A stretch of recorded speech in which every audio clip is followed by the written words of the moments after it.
जय गुरु जी। शुक्राना गुरु जी। सारी संगत को जय गुरु जी। ओम नमः शिवाय।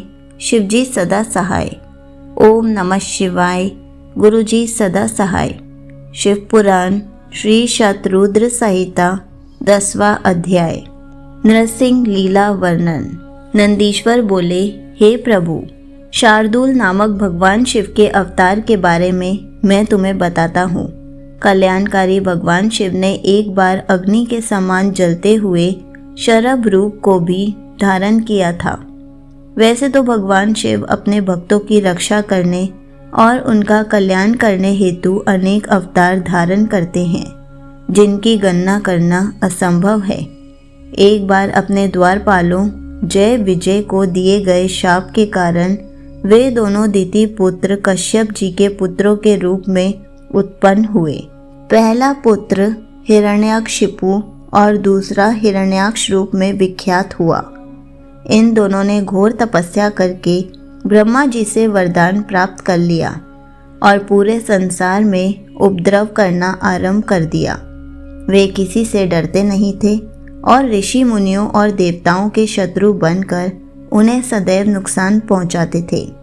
उन्होंने शौनक नगर को अपनी राजधानी बनाया था और तीनों लोकों पर विजय का लक्ष्य बनाकर निरंतर युद्ध में लगे हुए थे।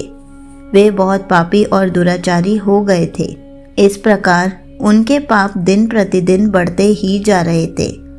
तब ब्रह्मा जी व सब देवताओं ने भगवान श्री हरि विष्णु से प्रार्थना की कि वे उन्हें हिरण्याकशिपु के अत्याचारों से मुक्त कराएं।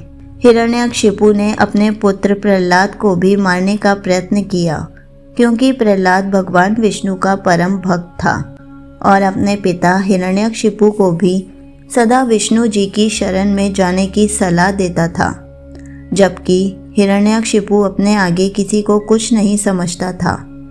वह स्वयं को भगवान मानता था और अपनी प्रजा से अपनी पूजा करने के लिए कहता था।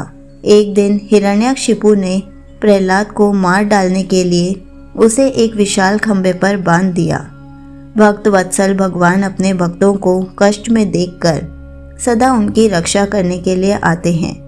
भगवान विष्णु ने नृसिंह रूप धारण किया, जो कि आधा मनुष्य का था और आधा सिंह का, और उसी खंभे को फाड़कर प्रकट हो गए। उन्होंने देखते ही देखते युद्ध करने आए सभी दैत्यों का संहार कर दिया। तत्पश्चात हिरण्याकशिपु को अपनी गोद में लिटाकर अपने नाखूनों से उसका शरीर फाड़ दिया। हिरण्याकशिपु के मरते ही सब देवता आनंदित हो उठे, परंतु जब नृसिंह रूप धारण किए हुए भगवान विष्णु का क्रोध शांत नहीं हुआ तो सभी चिंतित हो गए। तब अपने आराध्य भगवान विष्णु का क्रोध शांत करने के लिए उनके भक्त प्रहलाद ने उनकी स्तुति की। प्रहलाद की स्तुति से प्रसन्न होकर विष्णु जी ने उन्हें गले से लगा लिया, परंतु फिर भी उनके क्रोध की ज्वाला शांत नहीं हुई। तब सब देवता भक्त वत्सल कल्याणकारी भगवान शिव की शरण में गए और उनसे विष्णु के क्रोध को शांत करने की प्रार्थना की। उनकी प्रार्थना सुनकर सर्वेश्वर शिव ने उन्हें कहा, हे देवताओं, आप लोग चिंता का त्याग करके अपने अपने धाम को जाइए। मैं भगवान श्री हरि विष्णु को अवश्य शांत करूँगा। तब देवता प्रसन्नतापूर्वक अपने धाम को चले गए। संगत जी, यहीं पर शिव पुराण श्री शतरुद्र संहिता का 10वां अध्याय समाप्त होता है।